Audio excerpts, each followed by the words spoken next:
right, we're going to get started.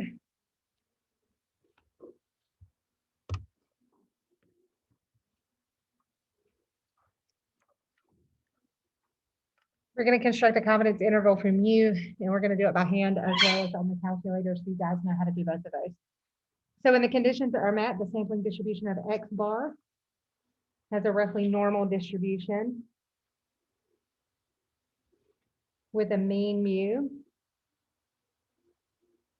and a standard deviation of the population standard deviation of the square root of M.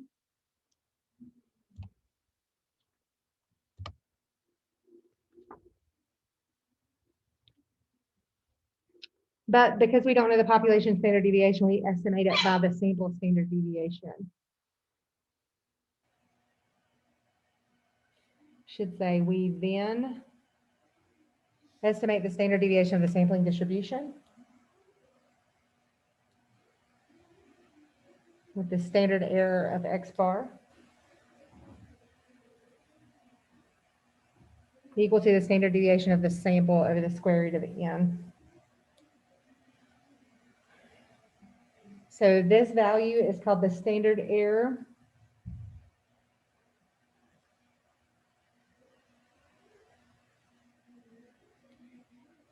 of the sample mean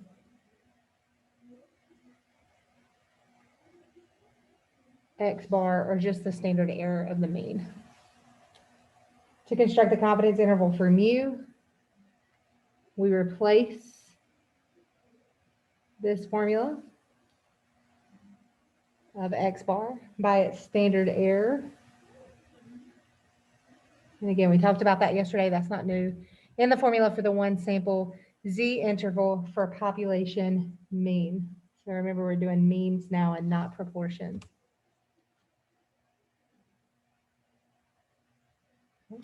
We're going to use critical values.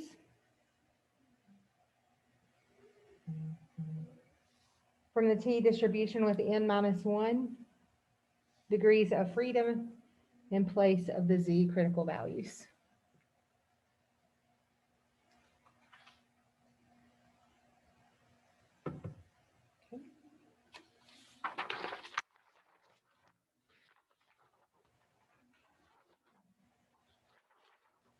So I see a formula down there. We're not worried about it. This one sample T interval for a population mean is similar in both reasoning and computational details to the one sample Z interval for proportions.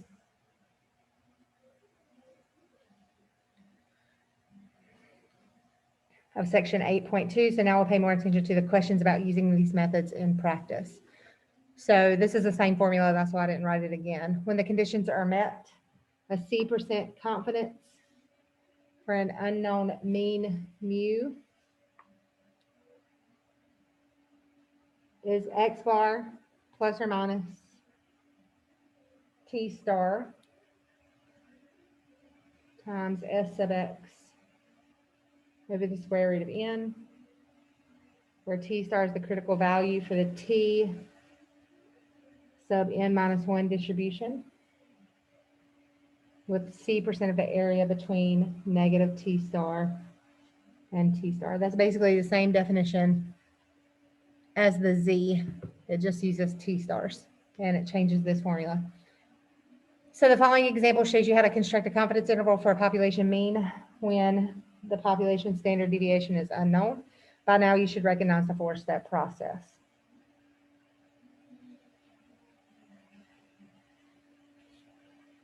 All right.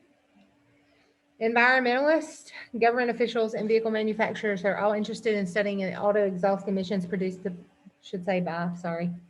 told you there's a lot of mistakes in here. The major pollutants in auto exhaust from gasoline engines are hydrocarbons, carbon monoxide, and nitrogen oxides. Researchers collected data on NOx levels in grams per mile for a random sample of 40 light-duty engines of the same type. The mean NOx reading was 1.2675, and the standard deviation was 0.3332. So let's talk about those numbers. This is a sample of 40. So that's your N.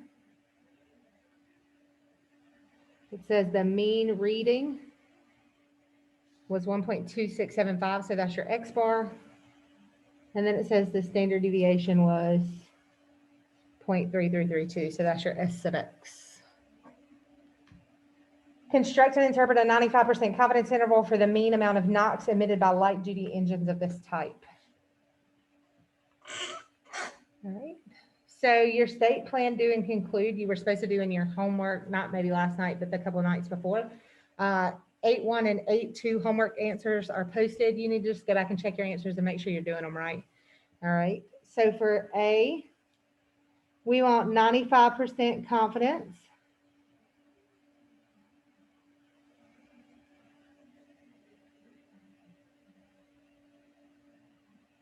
And we're doing a one sample T.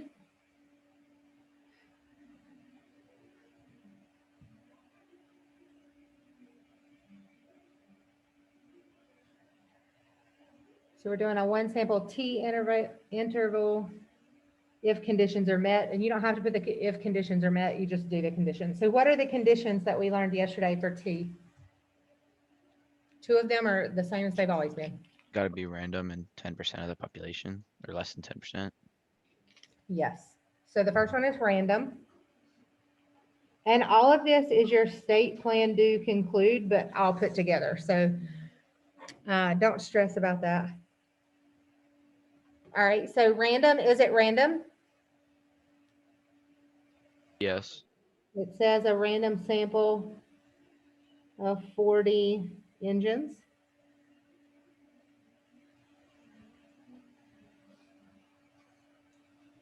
We're going to check our 10%. So we do 10 times 40, which is 400. Do you think there's more than 400 engines? Yes, no? Yeah. Yes. So that is fine. And then the last one that we have to check is what?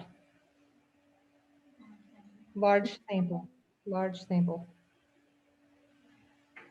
What about proportion? Sorry, I'm struggling today. What do we check for proportions? Not large sample, but large count. Okay, so remember that. All right. So we check N, which is equal to 40, has to be greater than or equal to 30, and it is. So we're good to go. If it is not, what do we do? What if it were less than 30? We have to graph it. What's the best graph to use? Box plot, because you can do it on your calculator really easy. And if you look, we're going to be putting in data.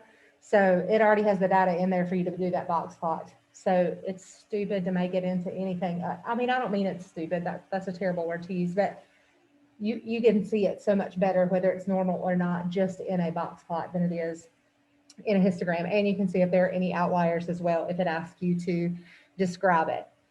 So then we're going to do a T interval. So the way we do that T interval by hand, we would do X bar plus or minus T star times the sample standard deviation over the square root of N. What is X bar? 1.2675. How do I find T star?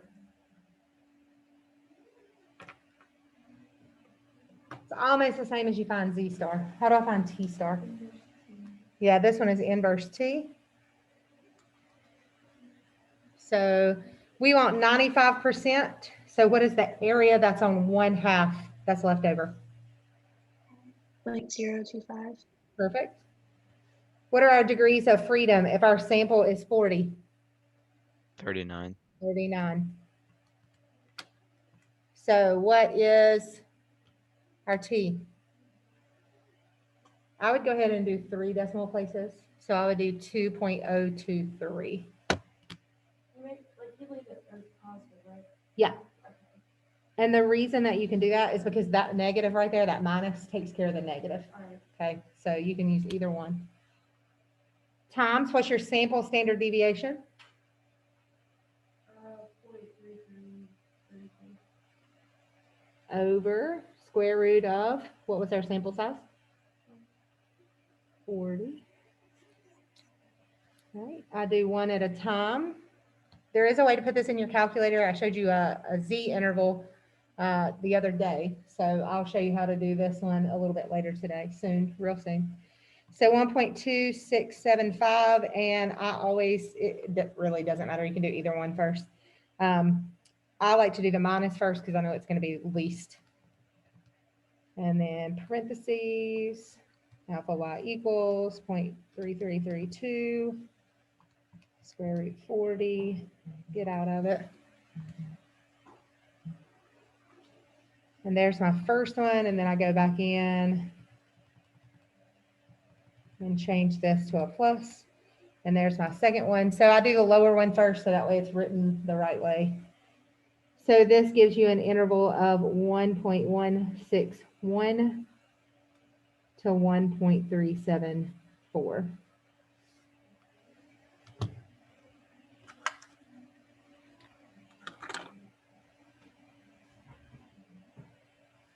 Hey. Okay. I sent you a version, attached version to an email that's highlighted, Okay. that you can look at, right, once you have to print 160 pages. Yeah, I mean, I could. Thank you. All right. So that's your state. So this is your state. This part is your plan. This part is your do. So it's all together. You don't have to write the word state, plan, do, conclude, but I want you to see it. So the last thing that we need to do is conclude. And that's just to interpret the interval. So we use 95% confident.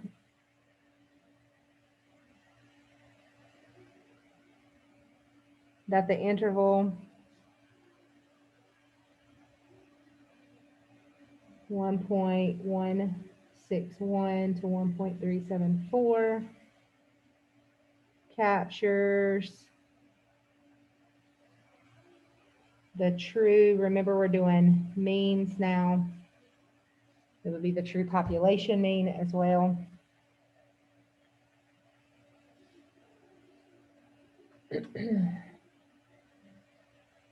And then right here, mean amount of NOx emitted by light duty engines of this type. The mean amount of NOx emitted by light duty engines of this type. In your homework, and maybe a little bit on your test, if you don't write, like if you just said light duty engines, that would be fine. Just make sure you're restating what the question asks for, especially on your AP exam, okay? Just restate everything. I know it's tedious and writing intensive, but that's what's going to get you the full credit, okay? So part B says, the Environmental Protection Agency sets a limit of 1.0 gram per mile for average NOx emissions. Are you convinced that this type of engine violates the EPQ limit? Use your interval from A to support your answer. So does it violate? We have a limit of 1.0. This is our interval. Does it violate? Yes, Why?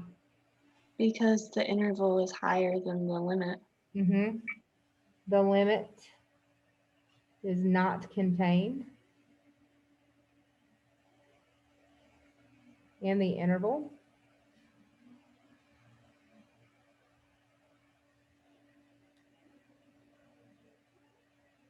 The true value will be greater than 1.0.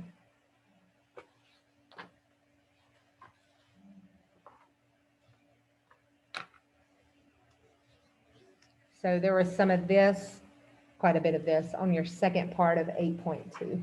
Okay, so if you didn't do that on 8.2, then you probably did some stuff wrong. I gave you credit for doing it. Just go back and check your answers. That's all I'm asking. Okay, if I took the time to post them, please go back and take the time to check them and make sure you're doing it right. Okay. Now that we've calculated our first confidence interval for a population mean mu, it's time to make a simple observation. Inference for proportion uses Z. Inference for mean uses T.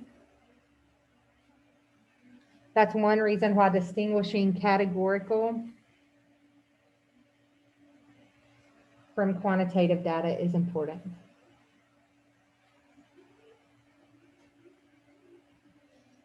Here's another example, this time with a smaller sample size.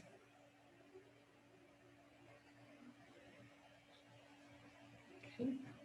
Now you can't see everything. So this time we just have a bunch of data, and I'm going to tell you to find your mean, your standard deviation. You're going to have to use your calculator and put it into 1-bar stats. Okay. So on this first one, it says a manufacturer should say of high resolution. I don't know if there's zeros in there. Video terminals must control the tension on the mesh of fine wires that lies behind the surface of the viewing screen. Too much tension will tear the mesh, and too little will allow wrinkles. The tension is measured by an electrical device with output readings in millivolts. Some variation is inherent in the production process. Here are the tension readings from a random sample of 20 screens from a single day's production. So construct and interpret a 90% confidence interval for the mean tension mu of all the screens produced on this day. Okay. So what I want you to do is really quickly find your mean and your standard deviation. So we got to put all these values in, and I'm going to do that as well. It's going to take a little while. The next one we will not have to do as much work on. Okay. If you're in here and you need a calculator, you can grab one.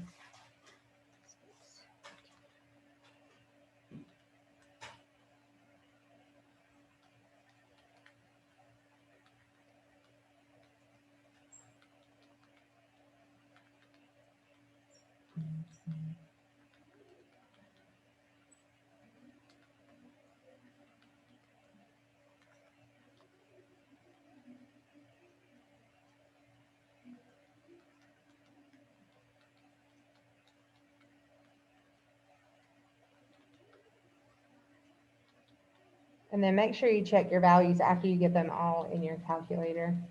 Takes a couple more seconds to do that, but you don't want to screw up, especially if you're using your calculator.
All right, so I'm gonna write some things out right here. What'd you get for your mean? You did your 1-bar stats? I didn't get that. 306.32. Check your values. You don't have to right now, but just make sure you go back over those again. And then you are doing your standard deviation of your sample, so that S sub X. So if you guys look, we talked about this. It is the S sub X that you see right here. So 36.21. I just want to make a note that N is 20, okay? All right, so the first thing that we're doing, we're going to do the state plan do conclude part. So we want 90% confidence we're gonna do a what? What is this called? How many samples did we take? Is it a one sample T interval? Yes. One sample T interval. Why did we use T? Because it's asking for the mean. Yeah, because it's asking for the mean, so that tells us that we're using T. If we're doing proportion, it's a one sample Z interval for proportions. This is a T interval for means. You have to check your conditions, so that's your state. All of this gives you credit, okay? So I've already defined all this. All I have to do is write my formula. I don't really have to put it in there, but we'll go from there. All right. So we have to check it. We have to check our three things. So the first one is that it's random. Is it random? Yes, it's stated in the problem. It was a random sample. We're going to check our 10%. So 10 times 20 is 200, which is less than the population, less than 10% of the population. What are we going to check next? Large sample. If it's not a large sample, we have to check to see if it's normal. So that's what we're doing. You can do large sample / normal. That's fine. That's typically what everybody puts on there. So we said that N equals 20, but that's not greater than or equal to 30. So we need to graph. Anytime you graph, you have to draw it, okay? You have to sketch it. You don't have to be perfect. All right, that's another reason that I like to do a box plot, because they're easy to sketch as well. So how do we do that? I'm gonna make sure there's nothing in my y equals. I'm gonna go to second y equals. I'm gonna turn this plot on. I want the modified box plot. I already have my stuff in L1. And then I do zoom 9. And you guys can see it. Look at it. Does it look normal? Yeah. Yeah. So we're going to sketch that graph on here.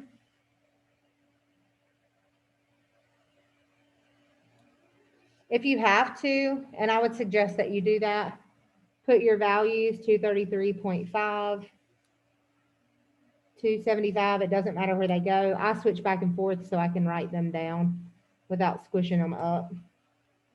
337.45. And then 374.6. So this is approximately normal. And that's all you have to do. You don't have to do anything crazy at all. So if you look at that graph, this looks approximately normal. We're good. It doesn't have any crazy outliers or anything silly.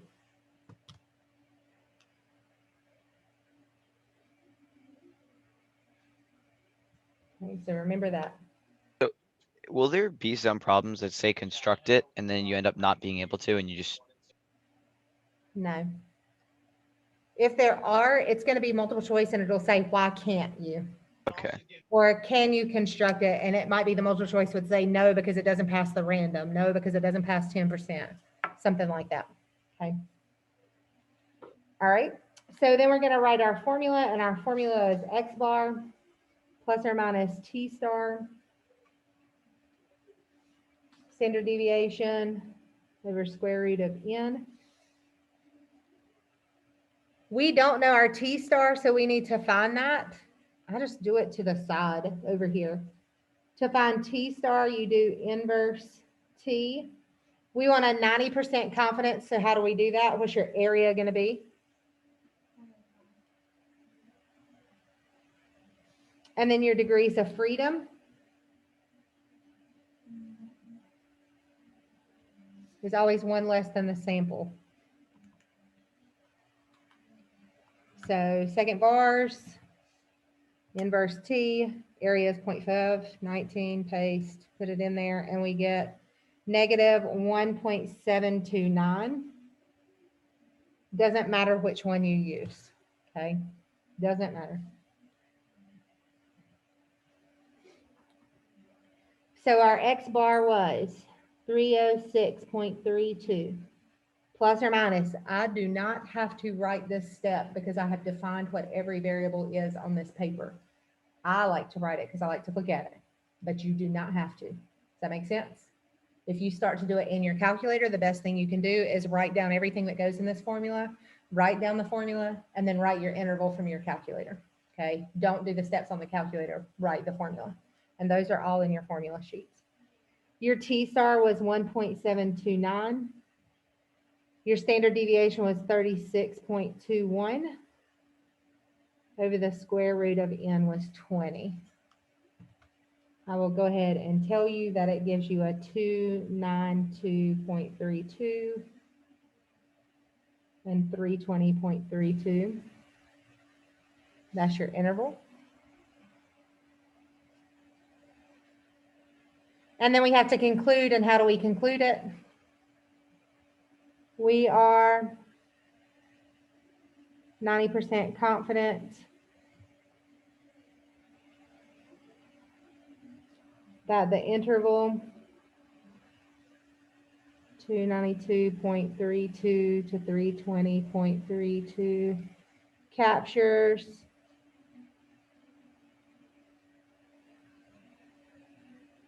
can't spell the true mean in context of the problem. So what's the context of the problem? Mean tension mu of all the score or all the screens produced on this day. That's it. So follow back to what the question asked.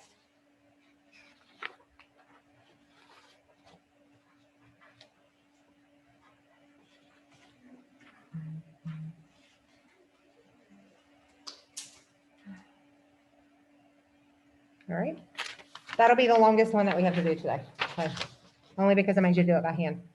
So your AP exam tip, it's not enough to just make a graph of the data on your calculator when assessing normality. You have to sketch it. You have to sketch it. And you don't have to do many of them, just one. And that's why I tell you the box plot, because it's the easiest to trace and write your values down. As you probably guessed, your calculator will compute a one sample t interval for a population mean from sample data or summary statistics.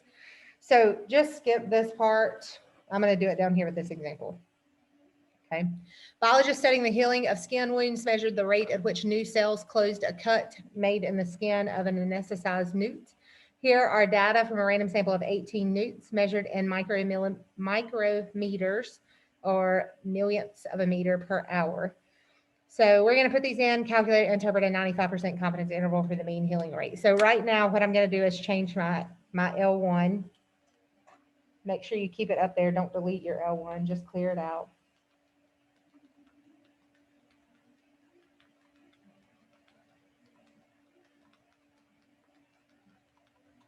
And again, just check those values one more time to make sure you put them in correctly.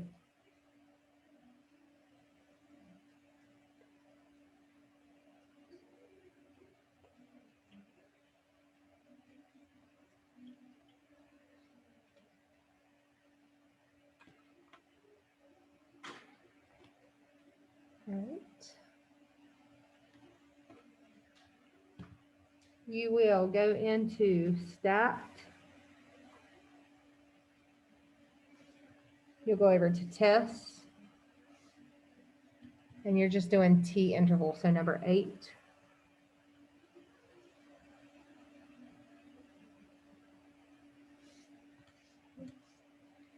There are two different things that you have. You have data and stats. So if they give you the statistics in the problem, they don't give you all the things that you have to put in L1. You'll do stats, but we have data. Okay, so we're going to make sure that data is highlighted because we got all the data right here. We don't know what the mean and the standard deviation is because we haven't found it yet. Okay, if you do your 1-bar stats and you find that mean and standard deviation like we did on the other one, which I'm going to go back and show you in just a second, then you use stats. L1, your frequency. Our confidence is supposed to be 95%, so we're good on this one. And then we calculate it. And we get 21.527 to 29.806. This is not enough for the AP exam. It is not enough, okay? You have to have the formula. You have to know what you're doing. The good thing is it gives you, after you finish, your X bar and your standard deviation, so you don't have to go back. So where I wrote all that stuff out and I said define it. So 25.667 S sub x equals 8.324. N equals 18. The only other thing that you would need to find is T star. And you know how to do that, doing inverse T. The area, if we're doing a 95% confidence, is 0.025. Our N was 18, so our degrees of freedom are 17. And our T star would have been 2.110 if I round it correctly. You could have done 2.109. It's not going to hurt anything. And then make sure that you write your formula. So X bar plus or minus T star S sub X over square root of N. Would you That, need to check your conditions too on yes, there? everything. You would have to do everything. Okay. So you have to do everything. But what I'm talking about is this is not enough just given the confidence interval. Okay. You can't just give the interval. You have to give this plus this will give you enough information after you check conditions. So yes, Rachel, you are correct. I just wanted to show you how to find it without having to worry about plugging it all in or whatever. So if you do it again, the same way, I just want to show you stats. So if I go back to this one, I wrote all your stats down here. Stat, test, I want a T interval, but this time I know my stats. I'm going back to the last problem. My X bar was 306.32. S sub X was 36.21. N was 20. I wanted a 90% confidence. So 0.90 and then calculate. And you can see your interval that we did, 292.32 and 320.32, which is what we got. So that's how you do the difference between stats and data. So if it gives you the stats, you just do the T interval, type in the stats. If it gives you the data where you have to actually put it in L1, then you just use data on that. Does that make sense? Everybody good? All right, choosing the sample size. A wise user of statistics never plans, it should say wise, sorry. A wise user of statistics never plans data collection without planning the inference. At the same time, you can arrange to have both high confidence and a small margin of error by taking enough observations. When the population standard deviation is unknown and conditions are met, the C% confidence interval for mu is, we already know this, our formula X bar plus or minus T star S sub X over square root of N. This should say where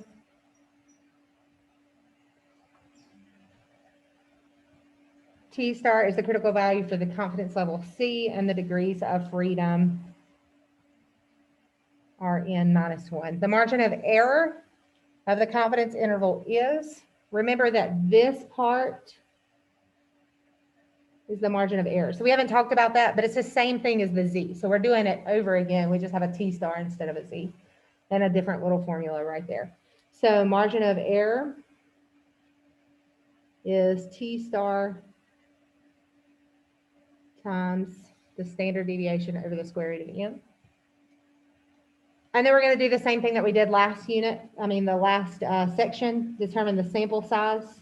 For a desired margin of error, it makes sense to set the expression for ME less than or equal to the specified value and then solve the inequality for N. There are two problems with this approach. We don't know the sample standard deviation because we haven't produced the data yet. And the critical value T star depends on the sample size N that we choose. The second problem is more serious. To get the correct value of T star, we need to know the sample size. But that's what we're trying to find. So there's no easy solution to this problem. One recommended alternative is to come up with a reasonable estimate for the population standard deviation. from a similar study that was done in the past or from a small scale pilot study. By pretending that your standard deviation is known, we can use a one sample Z interval for mu. So if we assume we know the population, then we can go back to this formula. Using the appropriate standard normal critical value Z star for confidence level C, we can solve for N. So here's a summary of that strategy. So Z star has to be less than or equal to the margin of error. It's the formula that we already used, except for this is different. So the formula from 8.2 was your proportion formula. So square root of P1 minus P over N. So it is the same thing that you just did. Okay? We just changed the back side of the formula. Right? Almost done. Choosing a sample size for a desired margin of error when estimating the mean. So to determine the sample size N that will yield a C% confidence interval for a population mean with a specified margin of error. Get a reasonable value for the population standard deviation from an earlier or pilot study. Find the critical value of Z star from a standard normal curve for the confidence level C. Set the expression for the margin of error to be less than or equal to the margin of error and solve for N. So that formula again is Z star times the population standard deviation over the square root of N has to be less than or equal to the margin of error. The procedure is best illustrated with an example So why can I switch to Z star? because we're going back to using a normal. Okay.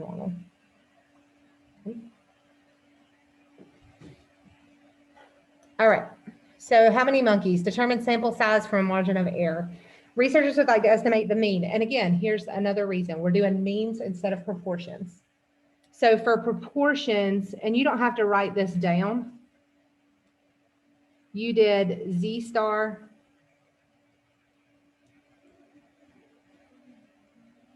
times the square root of P1 minus P less than or equal to your margin of error. That's what you did on your last set, okay? But on means, it just changes this part of your formula to here. So that's And that, again, the only thing, this population standard deviation is all you'll know because you haven't taken a sample because we don't have a sample size. That's what we're trying to find. So that's why it's not that sample standard deviation anymore, all right?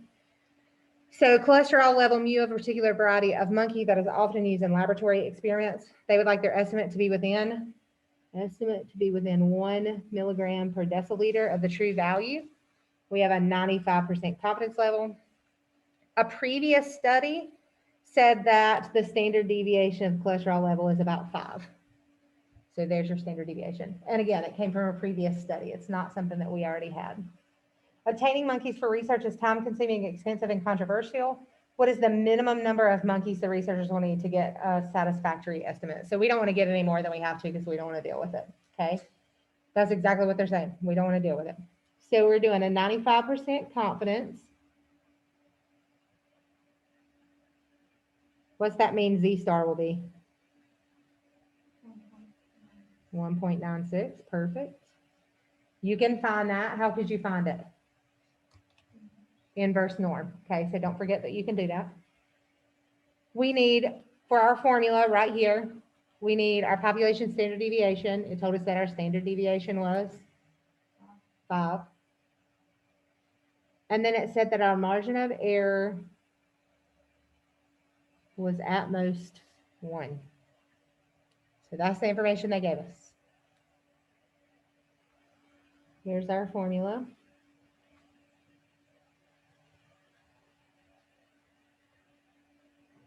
Okay. And again, this is one of those crazy algebra problems. Z star was 1.96. Standard deviation is 5. We don't know n, that's what we're looking for, less than or equal to 1. So how would I solve this?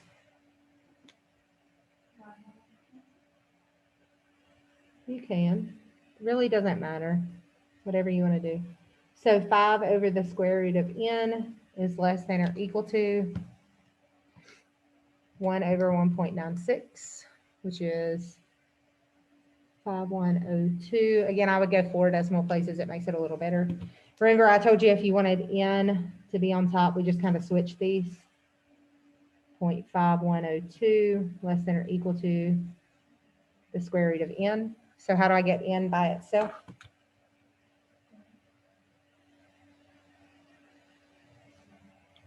So in my calculator, 5 over 0.5102, that was dumb.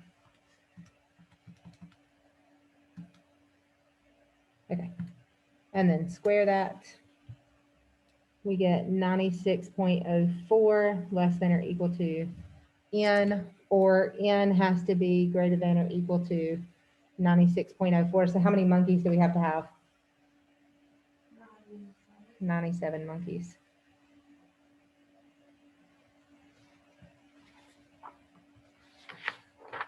Last page. Doing the same exact thing. Okay, doing the same exact thing. Taking observations costs time and money. The required sample size may be impossibly expensive. Notice that it's the size of the sample that determines the margin of error. The size of the population does not influence the sample we need. This is true as long as the population is much larger than the sample. So administrators at your school want to estimate how much time students spend on homework on average during a typical week. So average means means. Okay, so you'd see that. They want to estimate mu at a 90% confidence level with a margin of error of at most 30 minutes. The pilot study indicated that the standard deviation of time spent on homework per week is about 154 minutes. How many students need to be surveyed to meet the administrator's goal? So share your work. So our formula again, we need to have Z star, our population standard deviation, square root of n, less than or equal to our margin of error. Okay. So how do we get Z star?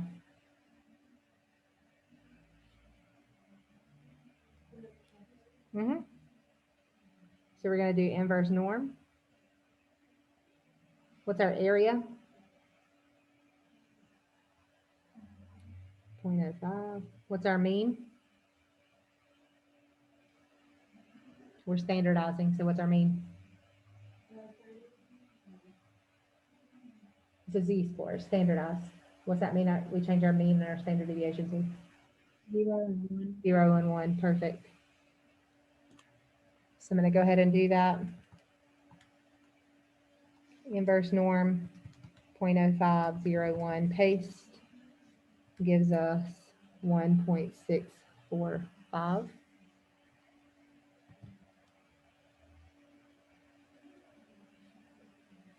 It told us that our standard deviation was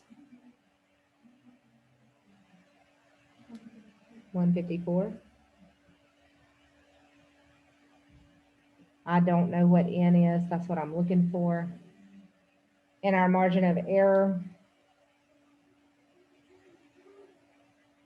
was what? 30.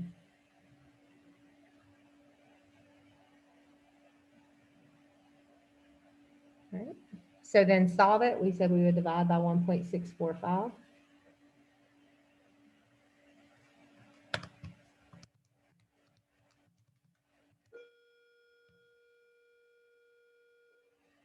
We get 154 over the square root of n is less than or equal to 18.2371. We can switch these and get 154 over 18.2371 less than or equal to the square root of n. And then I need to get rid of the square root by squaring.